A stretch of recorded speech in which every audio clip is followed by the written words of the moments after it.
Thank you for tuning into Literary Blend, a publishing podcast. I'm your host, Demi Michelle Schwartz. There's no perfect recipe for chasing a dream in the publishing industry, but I hope the conversations on this show give you the ingredients you need to bake yours into reality. So let's flip the page and get into this chapter of Literary Blend. Hi friends, welcome back to Literary Blend and happy spooky season. Today's chapter is called Writing Horror, and joining me on the show to cover this topic is a guest I'm so excited to have a chat with. She is a fabulous horror author, and she was also one of my professors my senior year of college. Please welcome Sara Tantlinger. Hi Sarah. Hello, thank you so much for having me. Absolutely, how are you doing today? I'm great. I'm so excited to talk about horror during this wonderful spooky month. Yes, for sure. And before we dive into that, though, I would love for you to share a little about yourself and your journey in publishing so far. Sure. I guess I've been publishing horror for 10, 11 years now, ever since I was an undergrad myself. I have horror poetry, fiction, and novella. I'm working on some new things for next year.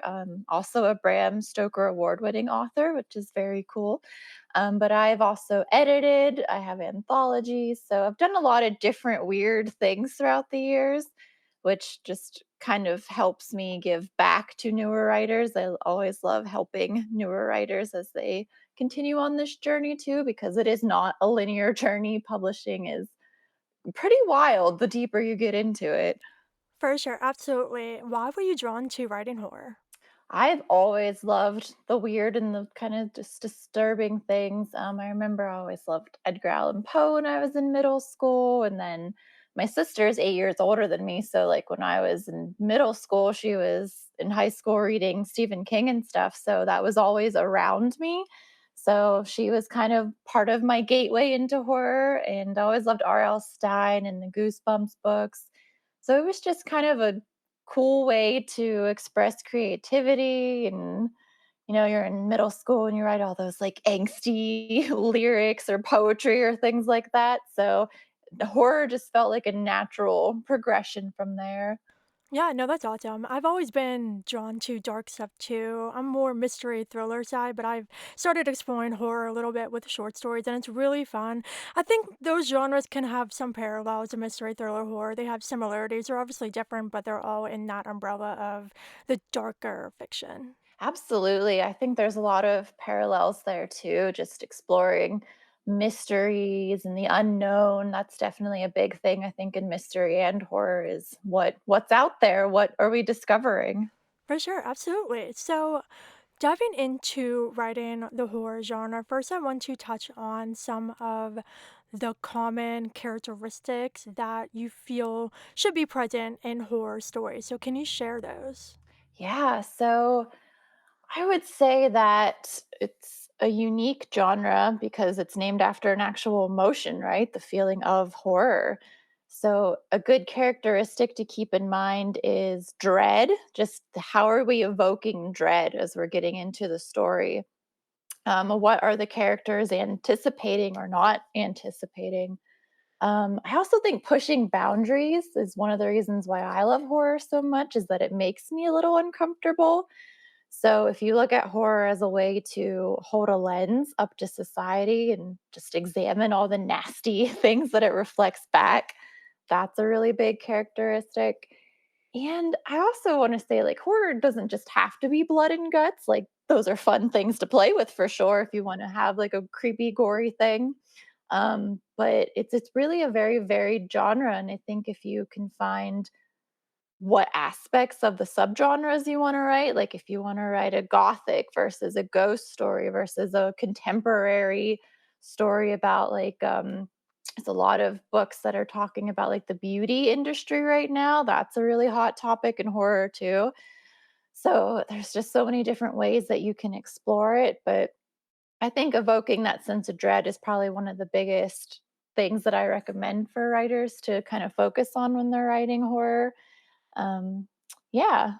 No, that's perfect. And we'll talk more about the emotion and portraying that through the writing in just a second. But I really love how you pointed out that the horror genre has many subgenres within that, and authors can really explore like such a psychological horror and the monsters and the gore and like there's a bunch of different things and like we can look to see what we gravitate toward as authors and also what we fear in our lives, sometimes drawing on personal fears and things that we're dreading, like even things that we imagine to be happening or even things happening in the real world that we can spin as like a horror concept. I think there's a lot of different avenues authors can go down, and that's why it's such a cool space because there are so many unique stories coming out of this genre from different authors who are approaching that from different angles. Yeah, absolutely. And I mean, just like, I think horror is doing a pretty good job of including more diversity these days. So, like, we get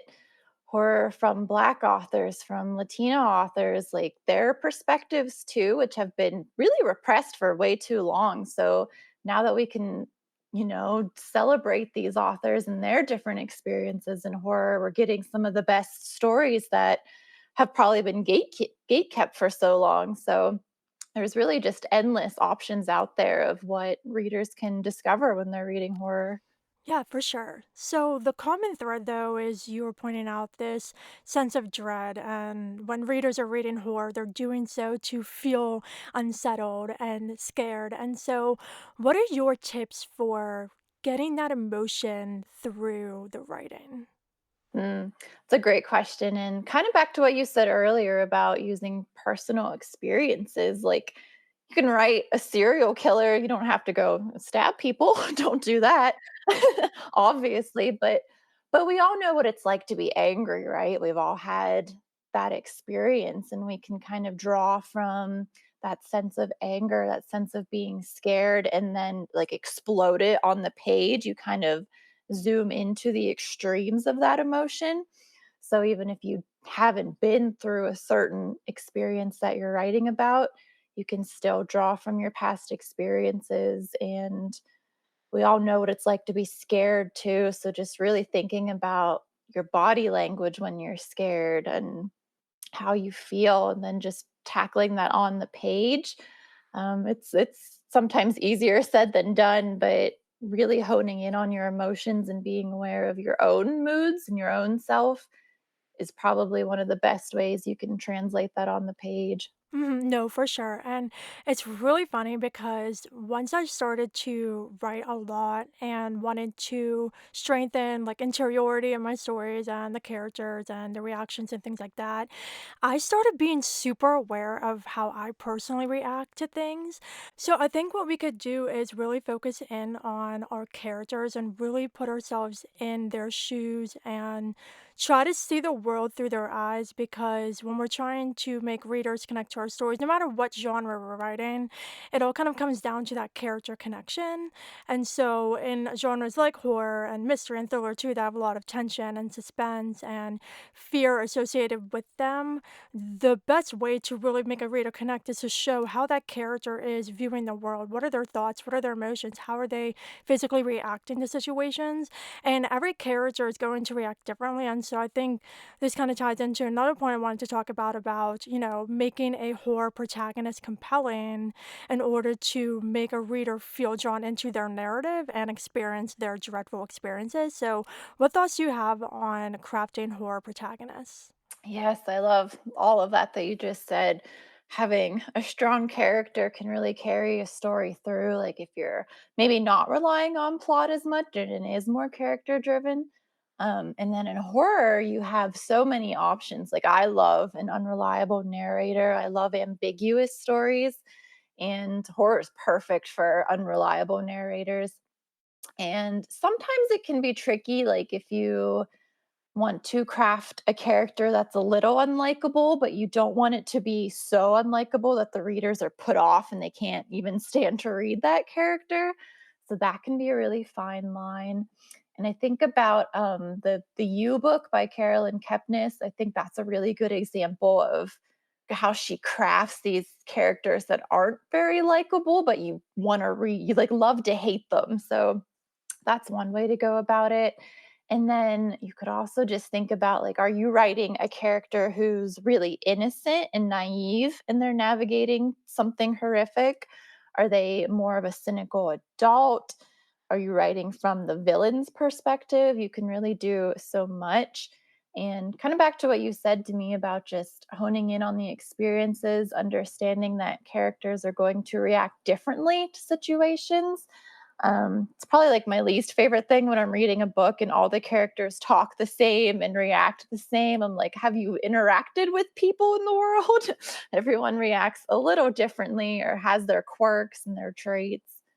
Yeah, no, for sure. And I think also too, backstory of the characters can really come into Hmm. play because when someone has some kind of trauma in their past that can trigger things for them in their present, and maybe something that happened in the past developed a very deep phobia in them, and that can play a role in the story too. And so I think looking back on the character's backstory, reflecting on, who are they, not just in this present moment, but how they're reacting to terrifying things going on around them in the present story, those things have roots in their past and who they are as a person and their personality. And so, really thinking about those characters and their traits and their backstories can contribute as well to really capturing their own personal journey, because not every character is going to have the same journey, and really recognizing who that character is and how they're reacting to different situations will allow you to clearly show that on the page. And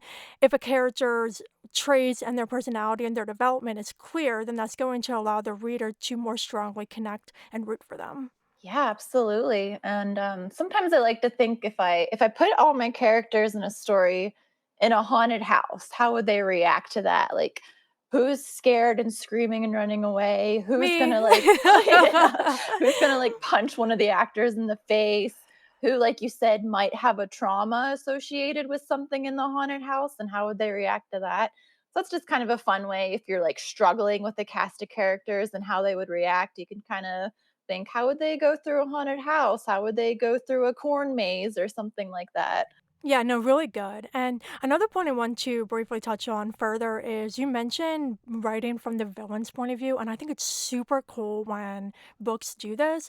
So, what are some thoughts you have about crafting a good villain in general and having that as a point of view character? I love a good bad character.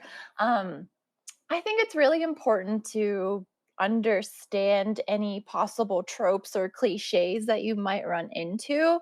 Sometimes writers think of those as dirty words, like, oh, I can't have a trope, I can't have a cliche. And you can, you just want to think about how are you going to make it your own. And that's really important if you're writing from the perspective of a villain. You don't want them to become like a Disney cartoon kind of villain, because that's really predictable and we know where that's going to go. But if you can really map out the humanity of your villain and understand where they come from as a person too, like, are they bad with no redeeming qualities? Do they have something in their past that has shaped them? So thinking of things like that can be really helpful in avoiding the cliche part of the villain. So if you just make them bad for the sake of being bad, you can. Like, they can still be compelling, but again, I think you wanna think about what makes them interesting, what sets them apart from a more cartoonish kind of villain, especially in horror. It's very easy to run into those tropes, but tropes are there to be helpful, so you can take a stereotype and make it your own and make it more interesting. I definitely think it's more interesting as a reader when you have this like morally gray area with the villains, because the most uncomfortable thing is when you're reading, especially if you're in the villain's point of view, or even not, you just see them on their page and they're doing their villain monologue and like all the things. Whenever you start to question, like, if you should low key root for them in some way, or like you see the humanity in them, it just makes you as a reader feel super uncomfortable. And I think that's really interesting. We can have these characters that are the main antagonists of the story, but also look at them and be like, okay, but they see themselves as a hero in their story, and they do have some valid beliefs and points. Maybe they're going about it in the wrong way, but like there are qualities to them that make you pause and go, yeah, no, I can kind of see where they're coming from, and that makes me super uncomfortable when that happens. And so I definitely think villains like that are more compelling because you're exactly right in the fact that like the ones that are just like so evil and bad and just so like everything about them is that common typical villain, they're not as compelling in my opinion because like they are predictable and you can't really see a redeeming quality in them, and they are stereotypical in many ways. So finding those villain characteristics that make them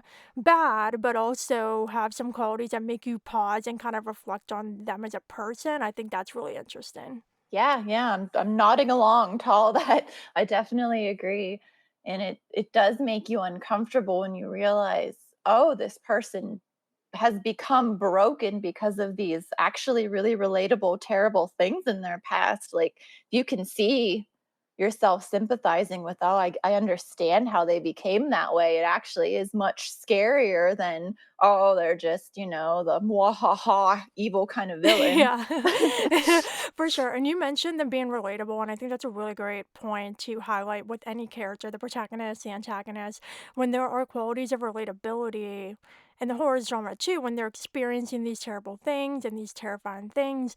If you can relate to that character, maybe you've never been stuck in a haunted house for 48 hours with monsters, but that character has traits that you can relate to, and they have experiences and things in their backstory that you can relate to. When those elements are part of the story, it's easier to connect to the character. And so I think relatability for all the characters is definitely something to try for. Yeah, 100%. Fabulous. So now let's shift and chat about the setting and atmosphere. I think setting and atmosphere are key elements of horror because oftentimes the setting can act as a character, and the atmosphere of the story, the tone can contribute to the dread and the overall experience that you want your reader to have while experiencing the story. So, what thoughts and suggestions do you have when it comes to crafting a compelling setting and maintaining a horror atmosphere? Yeah, that's such a big part of horror, and I always think about Shirley Jackson because she's just so good at this. But like with her short story, The Lottery, the whole Oh my town, god. right? The whole Oh. town is unsettling and it feels very alive, but in this way that where you're just building and building up to like, what are these people doing? And then the haunting of Hill House, the house as a character, it's so alive. And so if anyone out there is not familiar with Shirley Jackson, that's just the first place you got to consult because she's so good at bringing her settings to life, and the atmosphere is just always almost feels real, but there's just like a little bit of strangeness that builds and builds and builds.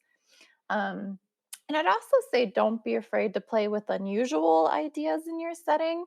I have a short story that's an eco horror story, and it's told from the viewpoint of clouds as they watch like this catastrophic climate change. So you can play around with unconventional viewpoints too. And I'd probably go back to the idea of what subgenre of horror you're writing into. A classic Gothic Victorian is going to have a different setting than, a modern, I don't know. Maybe I'll go back to that idea of the beauty industry because that's just something I keep seeing. Like, if your character's Insta famous or on TikTok or something, you have to create a very different setting than a Victorian Gothic. So I'd probably say just read. You want to read the subgenres that you're writing in and see what other writers have done and how can you make it your own. And also, I think a very big thing in horror is evoking the senses. Like, we don't want to rely too much on the imagery. What does something smell like? What does something taste like? Is it cold? Is it hot?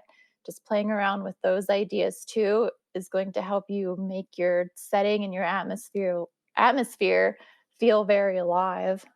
Lots of perfect points. I love how you brought up the senses because I think that ties back into the character as well and how they're interacting with the setting.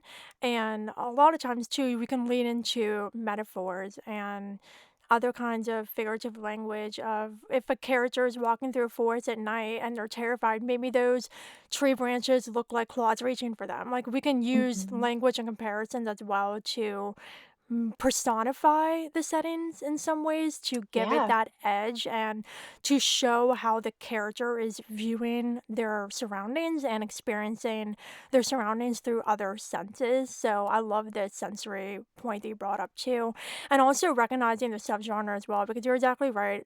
Writing a gothic horror, it's going to be different than maybe like a psychological horror or contemporary. So there are different approaches that we can take, but it all comes down to like how the character is interacting with their setting, what we can do with this setting in general to give it a strangeness and just to make the character and the reader feel unsettled.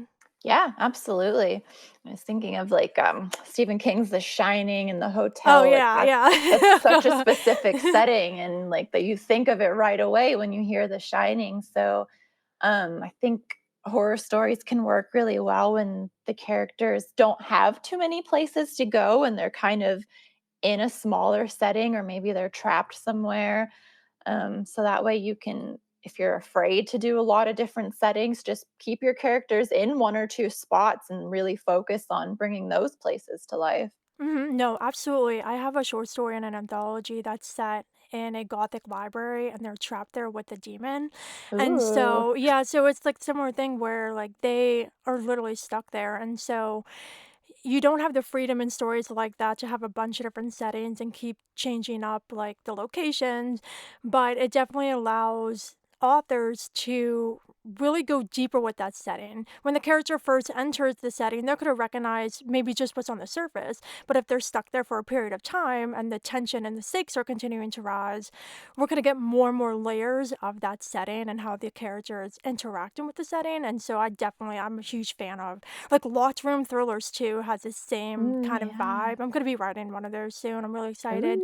It's Ooh. gonna be set in a castle in Switzerland. So Ooh. yeah, so I'm like really excited. Awesome. I love I love stories that stay in one setting because it really makes you work a little harder too. Because if you're moving characters around all the time, you kind of just have to touch on the setting and then move on. But if you're stuck there for I don't know, like even a whole novel, they're in the same place. You can't keep describing, oh, the polished wooden steps of the staircase. Like you can't keep using the same descriptions over and over again. And so it forces you to look deeper and to consistently keep developing that setting. Yeah, and I was thinking of Mexican Gothic. She's in this, it's a Gothic house, of course, but she keeps discovering more layers of the house, which is a really cool way to go about it too. Like what's behind the walls, what's in the secret underground place, what's outside of the setting. Perfect. Yeah, no, that's a really great example when we can continue to just look at the different layers of the setting, what we can add to the setting to make it interesting as the story continues to progress. So now, before we lead into the wrap up, I wanted to get your thoughts on maybe some things that you see in stories by authors who are new to the horror genre, or maybe ones that have been around that have little things that make you go, that's kind of a red flag. What are some mistakes, or maybe not mistakes, but things that you would advise authors getting into horror to stay away from? This is such a great question. It's so hard because there's just so many different ways you can approach it. But I have edited a lot. I have some anthologies out there, and I've been a guest editor, so I've read a lot of submissions. And I think something that I've seen happen a good bit is starting the story at 100, and there's really nowhere for it to go after that. So, like, you want to start a story close to the conflict, but if you're starting at 100 and there's all the gore and all the dread already, it makes it really hard to keep building on it. So, I'd probably advise, like, don't think you have to put everything in the first page. You should be building up the suspense and kind of earn the gore a little bit if you're going to go that way. Or just think of it as like, horror doesn't really rely on a formulaic approach like some other genres kind of have their more typical formula. So you don't have to necessarily reinvent a formula, but you do want to think about the tropes that you're playing with, because almost everything's been done, at least the basics of it. So we want to think about how we're adding in our own elements that make it ours and make it just a little different and then keep building from there. So don't be too afraid if you feel like you're getting trapped into a trope. Just figure out, okay, what hasn't been done with this? What can I bring from my personal experience and perspective to make this interesting? Really great points. I especially love the first one about starting at 100% and not having anywhere to go. I think that's a really great point. And I think sometimes we can see that in other genres too, like thriller. Like if you start right away and it's this super high stakes tension and the characters like at their max point, then it's like where's this gonna go? How's it gonna build? And so I really think that's a great suggestion. I think whenever we're starting a story, recognizing what genre it is and conveying that to the reader right away is important. But with horror, you don't need to, or you shouldn't, like you're saying, like just start. You shouldn't have it starting at 100%. But I think we still need in those opening pages just hints at something not being quite right, just so we Yeah. can build to it and hook the reader. Like, we still want that hook, but we don't want to start with like a bunch of people dead and there's a bunch of blood everywhere. And there's like, we don't know what's happening, but the character's terrified. And like, I think the idea of like starting with things being unsettling and hinting at the horror and what's to come is a really compelling way to get started into the story. Right, exactly. Have that hook, but give the readers like at least a moment to get into it and to be comfortable with where you're going to take them before you dump the buckets of blood on them. Right. I think it has to do with intrigue too. Like you want to intrigue the reader and you want to compel that reader to keep going and find out what in this story, like what's going to happen, what exactly is the big horror element, what's the monster, what's the main villain. And if we have that right on the first page right away, then we don't really have anywhere to build to. So I really think it's great to build the intrigue, make it interesting, but don't have everything going all at once. Absolutely. Fabulous. So I'm curious if you could share a horror book that you think everybody should read this Halloween. Yeah, so this is so hard to narrow down into one, but I was thinking about this question and I have to recommend a book that just disturbed me to my core, and that's Tender is the Flesh by Augustina Bazterrica. She is a writer from Argentina, and the book was published in Spanish for quite a while, but it was only translated into English a few years ago. And it's so beautifully translated. Like that translator deserves so much credit for being able to keep the poeticism of the prose without losing any of it in translation. Um, but oh my God, it's just this really intense dystopian book about where people stop eating animal meat because they believe it's infected. So they start breeding human specimens that are specifically for meat. And it's just haunting and heartbreaking and gross and bleak in so many boundary pushing ways. But I think about this book all the time, and it's just a masterclass in how to create something both disturbing and really profound. Oh, so good. I haven't read that one. Could have to put it on my TBR. The It is one intense.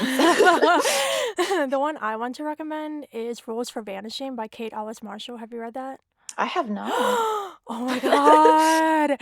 It's a YA horror, and Kathy Haynes had us read it for one of our rigs, the YA Ooh. class, and I have never been so shook by a book ever. It's basically about this girl. She's trying to find her sister in the town. There is this road that appears every year, and her sister went down the road to find this ghost, and she never came back. And so the main character wants to find her sister, and the road appears, and she and her friends travel down it, and it's just so unsettling. Like, this is one of those books where, like, you're just so unsettled the entire time. And I have such a vivid memory reading this book because it was like on a Thursday night and I like binged it and I was waiting up till midnight because an artist I like was releasing new music. So I'm like, oh, I'm just gonna stay up and I can read to pass the time. And like after this, I was like, I can't sleep. Like I was just so unsettled. So definitely it's so good. It's so That good. sounds great. Yeah, I'm gonna Yeah. look that up. So good. So just to wrap up, what are some final thoughts you have to share on writing horror? I think you should just tell the story you want to tell. Don't be afraid to go places that might disturb you, and just have fun. Horror doesn't always have to be grief and sadness, and it can be, certainly. I think grief horror is really powerful, but don't be afraid to just have fun with it too. Fabulous. Well, thank you so much for being on the show for this chat. It has been great. And this leads us to the plot twist where I get to ask you a fun question you could have never seen coming. Are you ready? I think so. If you could co-author a horror novel with any author, who would you pick and why? Oh my gosh, do they have to be alive? Can I go back in Yes, you time? can go back in time. Okay, well then it has to be Edgar Allan Poe. He's my OG. He got me into all this, so it would have to be Poe, my love, my heart. Awesome. Can you please share with everybody where they can connect with you online and check out your books? Yes, so my website is just saratantlinger.com, and I'm on Instagram at Inky Chaotix.